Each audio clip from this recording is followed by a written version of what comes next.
welcome everybody to a brand new week of Computer Science 1. So we're going to have a couple things to talk about today. We're going to go over the 3 ways of reasoning again, and the quiz. I'm hearing a sound. Is that my computer or is it coming from outside? Let's see. Alright, so let's go over the quiz first. There was a typo on the quiz, so if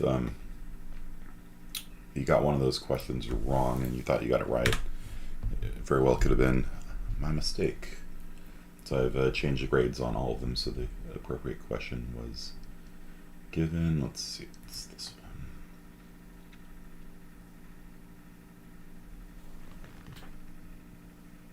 one. Sound's going to bother me, because I don't know if it's coming from my computer outside. Okay, so first of all, a little bit of set theory. A is the numbers from 10 to 20. B is all even numbers. So what is the intersection? What is the size of the intersection? Right, the absolute value bars mean the size of the set, not the set itself, the size of the set. Typically on midterms and finals, I ask what's the size of the set, even though it'd probably be a better question to have you actually put all the numbers down. That gets really time consuming and tedious. 10, 12, 14, 16, 18, 20. Nah, forget about it. So 10, 12, 14, 16, 18, 20. There's 6. 10 to 20, all even numbers. The union of them is going to be all the numbers from 10 to 20 and all even numbers. So 11, 13, 200, 400, 1,000. Okay. So this is an infinite size. Size is Aleph null. Are there bigger infinities than the number of integers? Yes, there are. So that's all more discrete math kinds of stuff. So for this class, we don't need to be very rigorous. So we're just going to call it infinite, an infinite set. Yeah, the double dots mean all the numbers in that range from 10 to 20. Okay, so is this deductive, inductive, or abductive reasoning? Every time I come home from work, my husband has made me dinner. Past experience. So when I get home from work tonight, future prediction. So that's inductive reasoning. There's a typo on this one where it was set to be deductive. I don't know how. Might be my fault. Sometimes Canvas also doesn't update if you don't click update and save. There's 2 different places where you have to click to save a question, and it's kind of annoying. Is this deductive, inductive, or abductive reasoning? So this is a true story, by the way. Hans Reiser was a famous computer programmer who made a file system named after him, named Reiser FS. And one of the, it was at the time, one of the top best file systems in the world. File systems, how you write files to disk on your hard drive. And then his wife went missing, and there was all sorts of suspicious evidence. They didn't find any direct evidence that he murdered her. However, they found blood in his car. DNA tests couldn't identify it as hers. They did find he had bought a book and on how homicide investigations took place. They found he'd bought a toolkit from Krager Auto Parts that could be used for removing a car seat. His car seat was missing. Car seat obviously was where the blood was found, that area. It appeared he had bleached his car. When police were following him, he would speed up and slow down, trying to avoid them.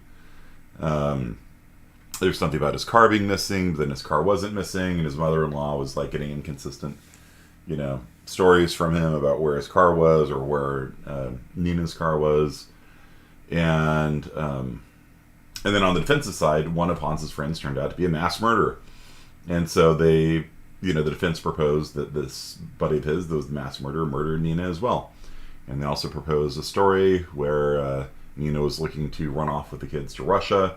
And so maybe she was in Russia alive as we speak. And so there was as these things go, there's evidence for both sides, and the jury had to make a ruling based on the evidence, and so they ruled that Hans was guilty of first-degree murder. And we're used to, in like legal dramas and things like that, of there being conclusive DNA proof. He had the blood of his wife under his fingernails or something like that. And in reality, it's like, well, you got this. There's no body. No body was found, and so it's like, how do you even know a murder occurred? So, based on this, they found him guilty of first-degree murder. So this is abductive reasoning.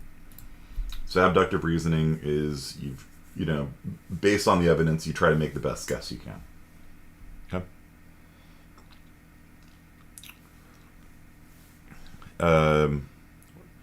Question 3 was, there's a typo. This is definitely not deductive reasoning. Right?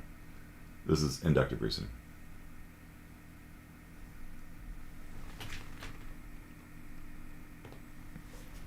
Still hearing that sound.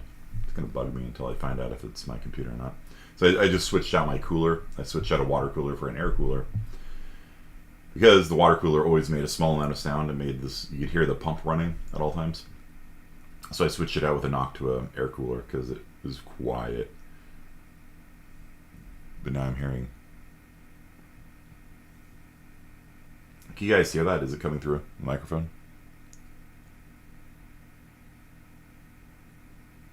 I don't know. Nope, not coming through. Oh. Sounds like somebody's idling a car outside, and I can't tell if it's actually a car or if it's my CPU fan, which would require me to tear the computer apart again. All right. Patient presents to the hospital's emergency room with shortness of breath, edema in the lower extremities, weight gain in the past 2 weeks. Based on this, the attending makes a preliminary diagnosis of exacerbated congestive heart failure. What sort of reasoning is this? This is also abductive. We have evidence. Based on the evidence, what's your best guess that what's the cause of it? And so, based on these sorts of symptoms, then a diagnosis of exacerbated congestive heart failure is, warranted. Upon admission, you could say, hey, do you have congestive heart failure? And they're like, yeah. And I'm like, okay, well, cool. Have you been taking your meds? No, I stopped my meds. And at a certain point, it's not really a guess anymore, you know what I mean? Number 3 is inductive reasoning. Okay, so a quiz, and we get 5 out of 5. Okay. So, there was no deductive one on this one. So we will continue our discussion of inductive, and abductive today. So perhaps we can just do this with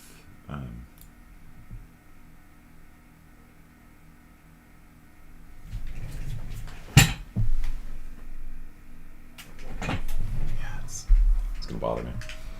Okay. We'll do this with some examples. To Microsoft OneNote, the best tool ever made. CSI 1.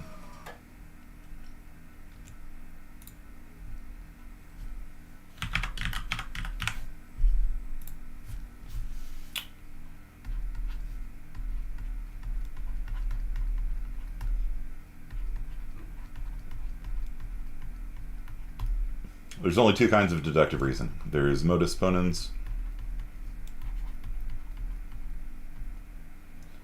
and modus tollens. Okay. Modus ponens is if X then Y, X therefore Y. Modus tollens is if X then Y. Oops. If X then Y, not Y, therefore not X. That's it.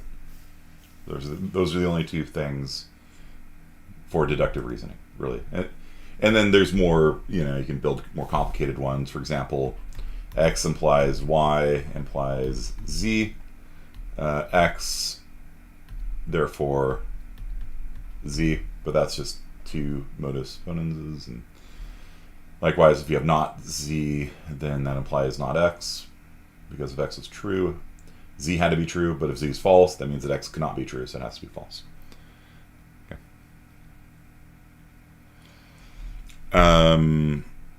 Okay. So that's deductive reasoning. And so when in English we say somebody deduced something, a lot of times we actually don't mean deductive reasoning. We mean, like I said last time with Sherlock Holmes, like, let's play a game of deductions. It's usually abductive reasoning.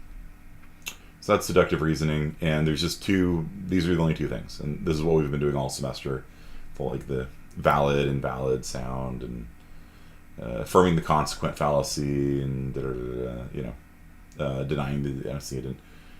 That's deductive reasoning. It's your basic logic. Okay. Then for inductive, means past experience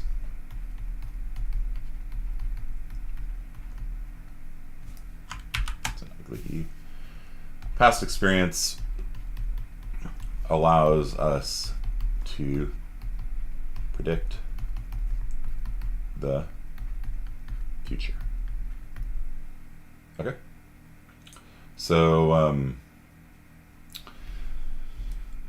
I don't know, science, right? I mixed, I don't know, solution A with solution B and got solution C. Therefore, if I do it again, I will get the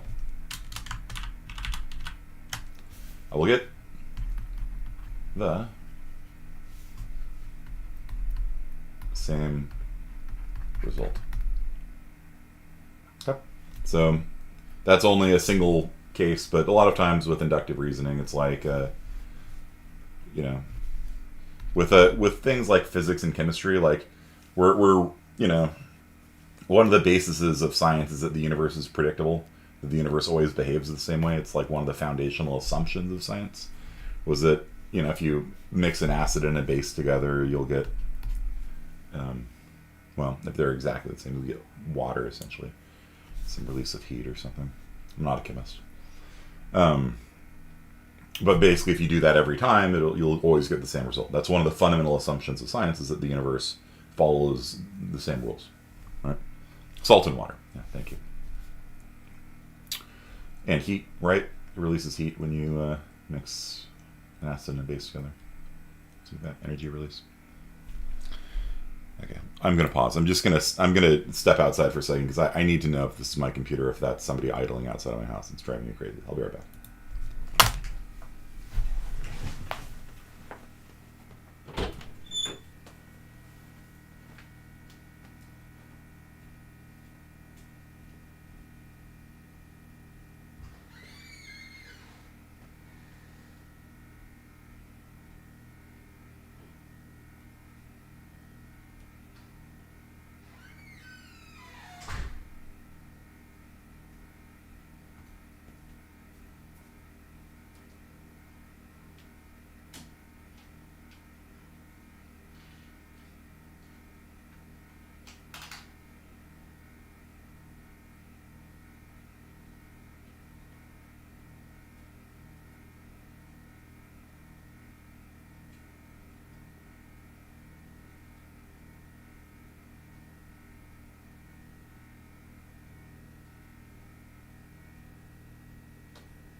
that is my computer. It's somebody making a loud noise. Great.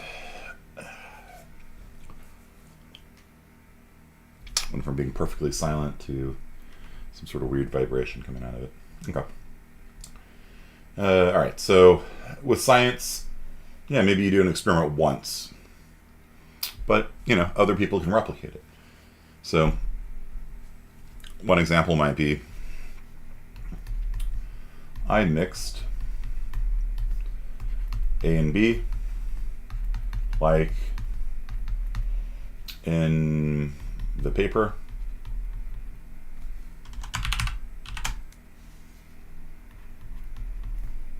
above, but did not get C.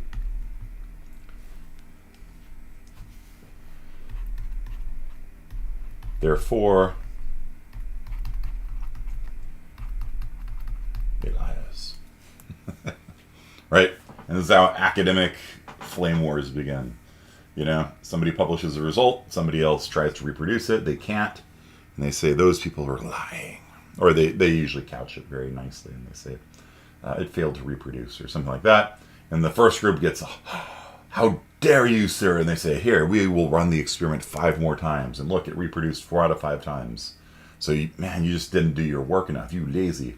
But they couch it very nicely. Like, yes, the people that were attempting to reproduce only tried it once. And apparently it works 80% of the time. And so perhaps they just got unlucky, And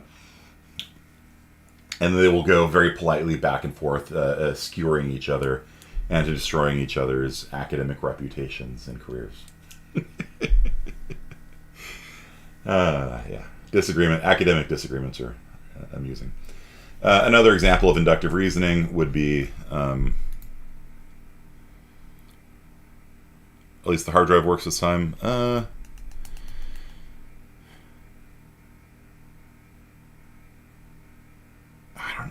don't know what the problem. Let me just check to make sure my CPU is not gonna melt.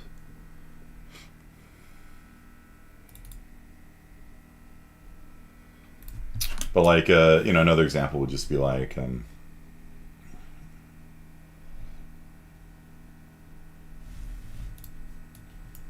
see what we got here. CPU core temperature is up to 50. That's higher than it was before. The CPU fan's trying to run at 60%.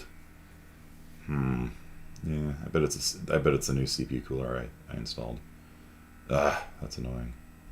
It's really annoying. I don't want to have to RMA that. Alright. And it's going to be noise. I just got rid of my water cooler yesterday too. I can't even put the old one back in. Alright. So another example of inductive reasoning is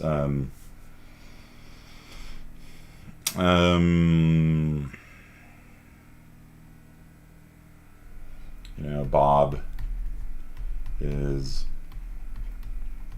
always reliable at work.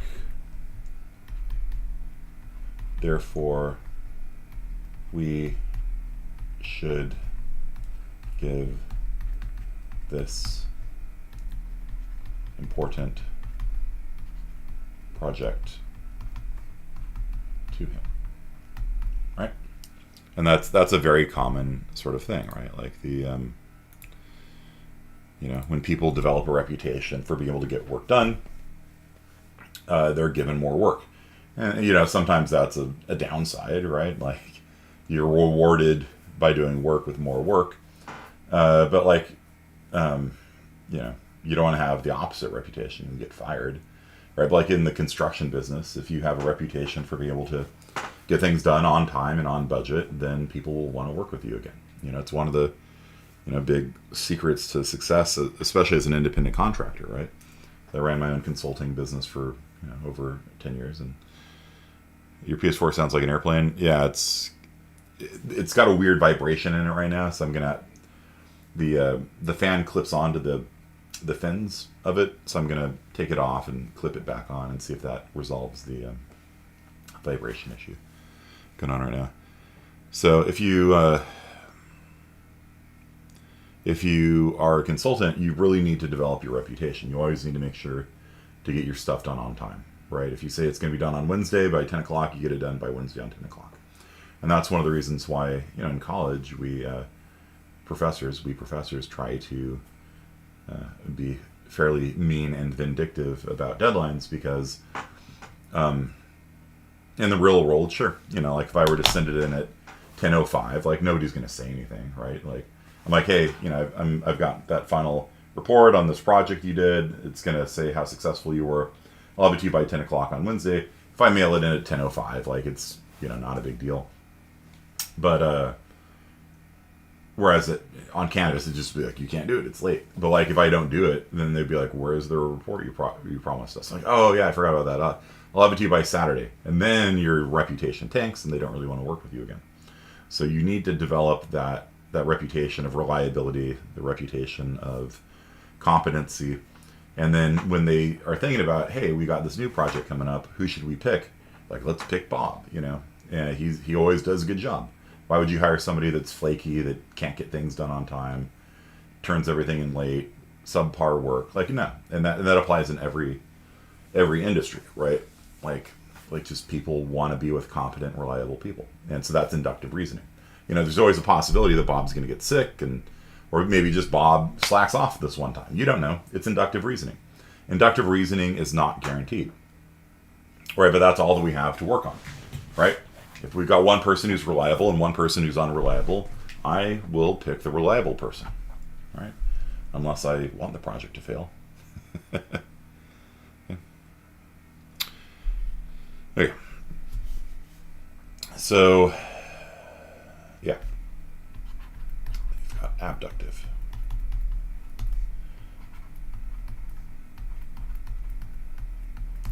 Abductive reasoning. So, abductive reasoning is based on the evidence. What is the most likely explanation? Have you guys ever seen House? It's like this old TV show involving a crotchety British guy playing an American doctor. House MD. It's not lupus.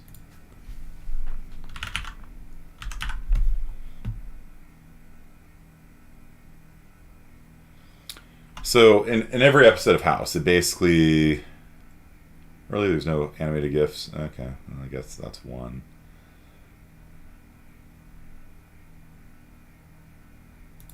There we go. We'll post a House GIF. Okay, so every episode of House went like this. House is playing... It's a Sherlock Holmes-based show. That's why it's called House instead of Holmes, right? House. It's basically Sherlock Holmes in the medical field. And so every episode is a medical drama, a mystery, right? And so the Full House is completely different. So in House, a person comes in with these symptoms, and House makes an initial diagnosis based on those symptoms. And my medical professional friends a lot of times are like, what? No, it's not that, it's this. But whatever, it's a show, right?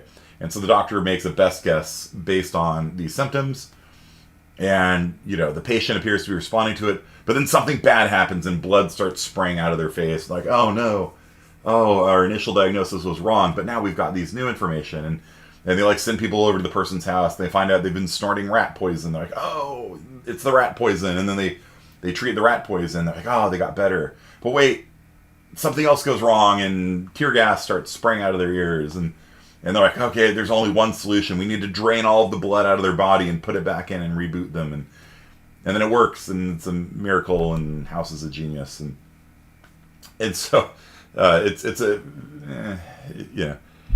fairly ridiculous show in that regard. But a lot of my friends in medicine like watching it because they try to guess what the actual disease is, and a lot of times they do a spit take whenever they see House's initial diagnosis, but whatever, it's fun. And House is a complete jerk to people, yeah. So that's abductive reasoning, right? So a person comes in,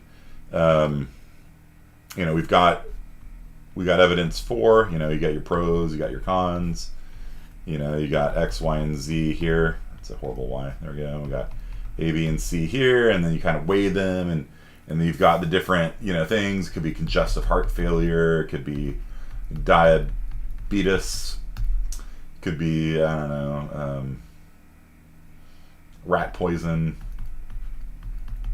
Right? And so based on the symptoms, and there's symptoms that match, this one, maybe Z matches rat poison, and A, B, and C are things that wouldn't be matched by rat poison. And so basically you kind of weigh the relative merits for everything, and that's called abductive reasoning. You don't know for sure, right? But you've got the set of evidence, and based on the facts, you try to come up with the best guess, right? And that's a very, very common form of reasoning that we just do in life, right?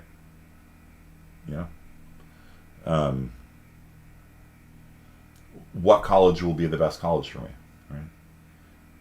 You don't know. Like you don't know until you've gone there, and it's too late at that point, So are all three examples of reasoning not guaranteed? No. Deductive reasoning is guaranteed. Deductive reasoning is 100% or as close to 100% as humans can be, right? There's always a chance that your brain malfunctioned and you didn't do the logic right or something like that. It's like 2 + 2 = 4 is guaranteed, right? Unless just all of us just all happen to be doing the math wrong and that it's actually 6, like, and there's just this collective delusion that, I don't know. Yeah, it's 2 + 2 + 4. 2 + 2 = 4 is guaranteed. Deductive reasoning is guaranteed with the same level of certainty, right? Like, it's as guaranteed as is humanly possible. Inductive reasoning is not guaranteed, but what can you do? Like, whenever you're talking about the future, there's no guarantees, right? There's a possibility an asteroid will hit Earth tomorrow and destroy life, and then Bob won't finish his project. You know what I mean? Like, you make solution A with solution B, and an asteroid hits, and okay, you don't get solution C, you get an explosion, right? But this is generally considered to be pretty much guaranteed in science, just because it's based on the assumption, which seems to be warranted, the universe always behaves the same way. If you mix hydrogen and oxygen together, you get, and apply lightning, you get H2O or something, right? That seems to be, fairly guaranteed. However, when you're dealing with people,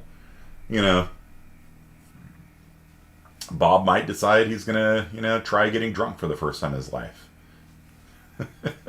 Right? Like, you don't know, right? So inductive reasoning, when you're talking about science, perhaps it's more guaranteed because it's based on the universe operating the same way. That said, there's lots of forms of measurement errors and methodological errors in science. So, I don't know. It's a tricky question. So abductive reasoning, though, again, you can be wrong, but it's like it's the best you have. Like if you're sitting on a jury, and it's like, okay, yeah, there's some good, evidence for, good evidence against, is it certain beyond the shadow of a doubt? Beyond a reasonable doubt, sorry. I don't know. So, yeah, good question, AJ. All right, so let's continue that discussion in PowerPoint.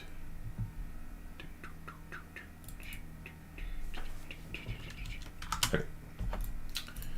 So we talked about qualifiers before. We talked about none, there exists, almost none, some, generally, almost all. And so basically scientifically minded people, academically minded people, I should say, because it's beyond just science.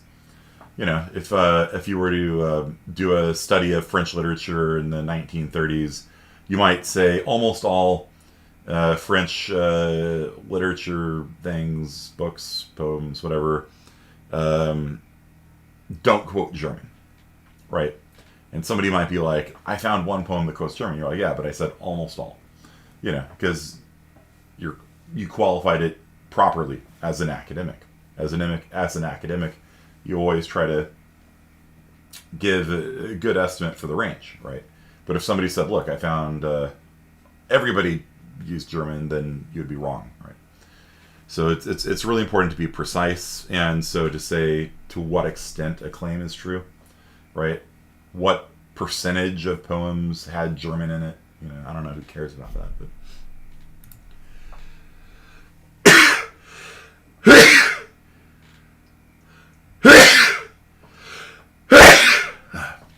excuse me. So, thank you. Yeah, when somebody makes an argument, they make a claim supported by evidence, right? And so, I think that we should adopt communism as not an argument, right? It's just a claim. You have to support this. Like, why do you think we should adopt communism? Well, for communism, there is lower income inequality, right? If everybody made $1 a day, it's perfectly equal. Right? And so, okay, so that would be an argument.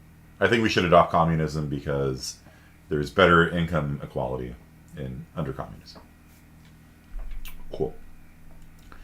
So to counter it, you have to either attack the evidence, like maybe you could say, look, under capitalist societies, there is better income equality. Okay? Or you can attack the connection between the claim and the evidence. Right? Like, income equality is not adequate justification for communism, right? If everybody's poor, that's worse than a system in which some people are poor and some people are rich, right? And that's basically how argumentation works, and it's what I hope you've been kind of doing in your peer reviews. So when somebody posts a hyperlink, you look at the hyperlink and see if it actually says what they said. It's one thing. That would be attacking the evidence. And again, whenever you do a peer review, you should always be polite and kind to the other person. Even though you're disagreeing with them, you need to always be nice about it. And always use the hamburger method. I liked what you said here, however I disagree here, but at the end I like what you said. Hamburger method. Couch any negative criticism into positive criticisms. It'll take you far in life, trust me. Or you attack the connection. Look, you said that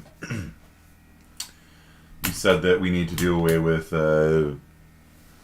trial by jury because it takes a long time. But that's not an adequate justification for getting rid of it. Sure, they do take longer, but that in and of itself isn't enough to have us get rid of the jury system, right? Because you didn't look at the pros. You didn't see what was good about the jury system in our legal system. Right? Fallacies also, yeah. If somebody uses a fallacy, then you can directly attack, the argument. Okay. So what we're talking about today is standards of evidence. And this ties in with abductive reasoning and inductive reasoning as well. So,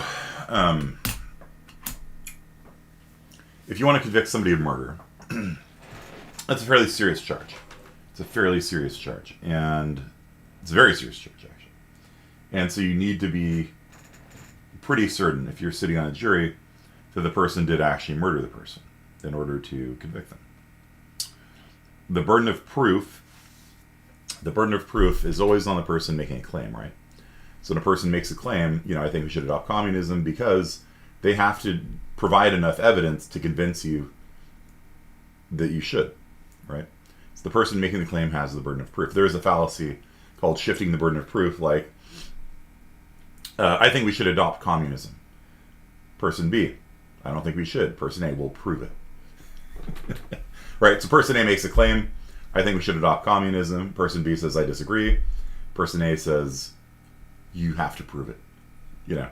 That's a shifting the burden of proof fallacy, where they try to shirk their duties towards proving their case.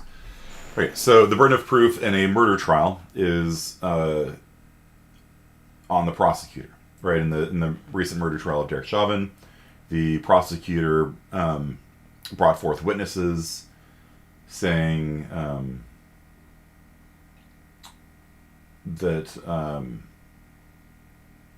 Derek Chauvin violated the rules laid down by the police department. That there were EMTs nearby that were saying, "You're hurting the dude, you shouldn't do it." The police actively stopped people from interfering and helping George Floyd, and that was their evidence, right? And so they had I think the police chief come in and testify, or maybe not the police chief, but some experienced policeman come in and say this was unnecessary use of force. You had medical people come in and say, compressing the neck could cause heart failure, blah, blah, blah, blah, blah. And so that's it. So the prosecutor comes in and presents all this evidence. Defense cross-examines. And then the defense gets to present their witnesses. For example, the coroner's office found that George Floyd died of a drug overdose and not due to the compression on his neck. The defense presents their evidence. And then the jury weighs the evidence. And they believed that the evidence was such that Derek Chauvin was guilty of murder. And so there's a few different. Do I have the? I guess I don't have it on here. There's a few different standards of evidence, right? And the lowest standard of evidence is reasonable suspicion.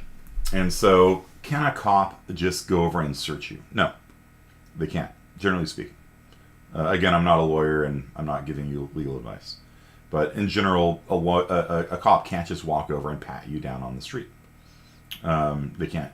We have the Fourth Amendment, or what remains of the Fourth Amendment in our society, which protects us from unreasonable search and seizure. If they don't have a reasonable suspicion, they can't just walk over and pat you down.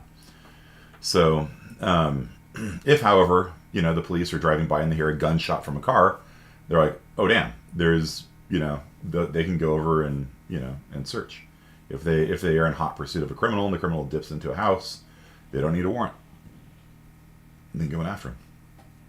So you can't just search people, and that was one of the big deals with the New York stop and frisk policy, where they were just sort of randomly searching people, right, on the street. When I say you can't, there's a giant asterisk there, which is that the police oftentimes do, and then who's going to stop them, right? So reasonable suspicion means there's something that has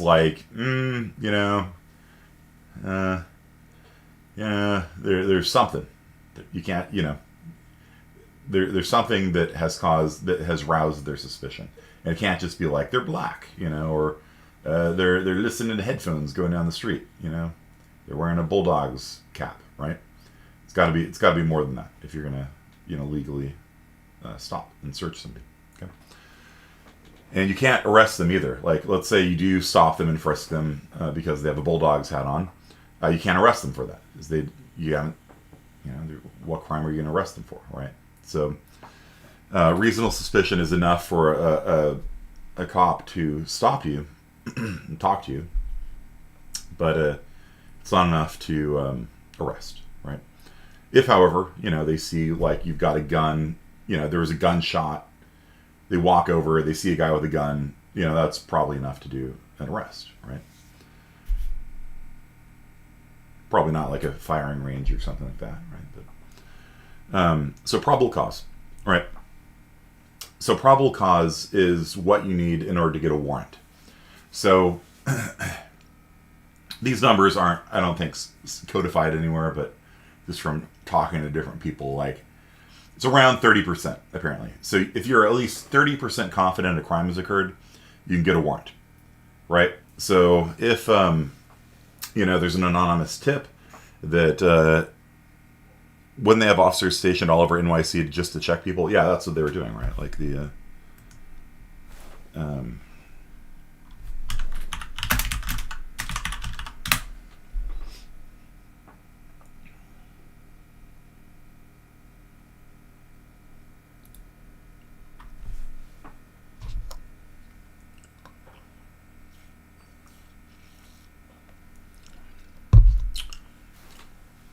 Stop and frisk refers to a brief, non-intrusive police stop of a suspect.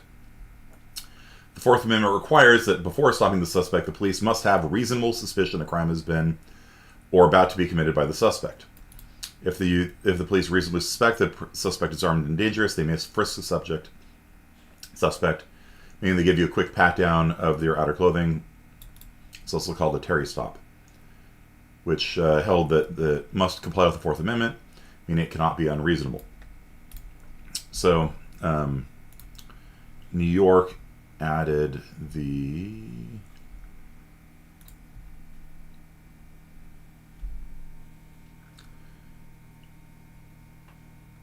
Mayor Bloomberg has apologized for overseeing an expansion.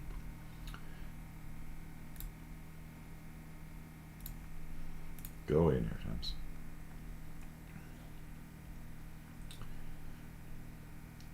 So, in about 10 years, New York police stopped and frisked 5 million people. The vast majority of which were young black and Latino men. Okay? So, yeah. So right before he announced his bid for presidency, he apologized for it.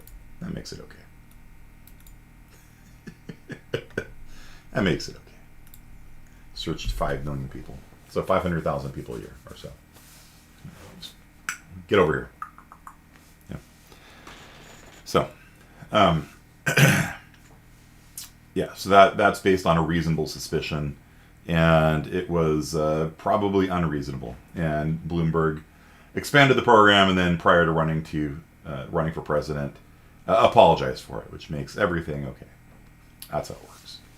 You just have to, apologize, then all those people get unstopped and unfrisked. That's just how it works. Yeah. So probable cause is there's 30% or more certainty. There's an anonymous tip. Hey, so-and-so is selling drugs out of his house. It's anonymous. Don't know who the person is. It's not especially credible. You're not going to be able to convict somebody based on a phoned-in tip. But that might be enough to get the cops to go over and check out a person's house. And in order to go into a person's house, you actually don't need a warrant. If the police go to the person's house and be like, hey, could I come in? And the person's like, sure. Then the police, you'd be surprised how many people just go like, sure, come on in. You walk in and they're like making bathtub meth and you're like, oh, yeah, okay, you're under arrest. Like, why would you say yes? I don't know. I didn't want to be suspicious. You got a bathtub in your living room, dude. Like, what are you doing? Come on. So, yeah, you actually don't need a warrant if you allow them in.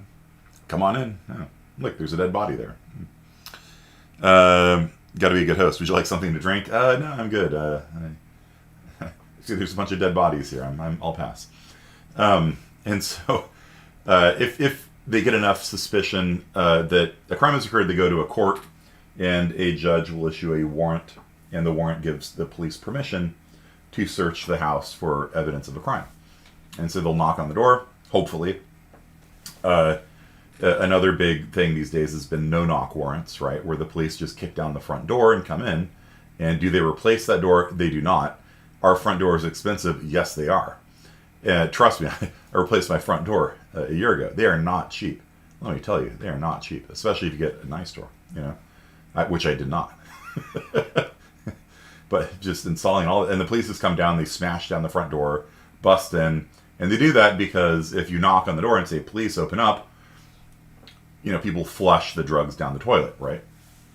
So in the pursuit of the drug war, they've moved to doing no-knock warrants.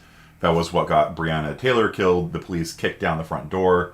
Her boyfriend started shooting because you don't know when somebody just kicks down the front door of your house. Like, you don't know who it is. And so, the dude started shooting at him. They shot back, killed Breonna Taylor, right? And she was killed basically because of a no-knock warrant, right? And so that's a hugely controversial issue right now. It's like, to what extent is it important to catch people with drugs versus, smashing their doors and resulting in shootouts with police? Because you don't know. It's the middle of the night and somebody kicks down your door. Like, some people are just going to start blasting, So the way, your traditional thing is you get a warrant. You knock on the door. You're like, hey, I got a warrant. We're going to search your house. You go through it. You either find evidence that a crime has occurred or you don't, and you leave. Right. So anyway, I started blasting. Exactly. Yeah. Except it's sad. Yeah. And so there's been a lot of talk about the appropriate behavior of police these days, because these things are, it's always pros and cons. It's like, if you knock, they're going to flush the drugs down the toilet. But if you don't knock, then you're destroying property every time. Like, it's not like people leave their doors open that often, right? The police just come up with this thing and they smash the door down, and that's going to be at least $2,000 in repairs.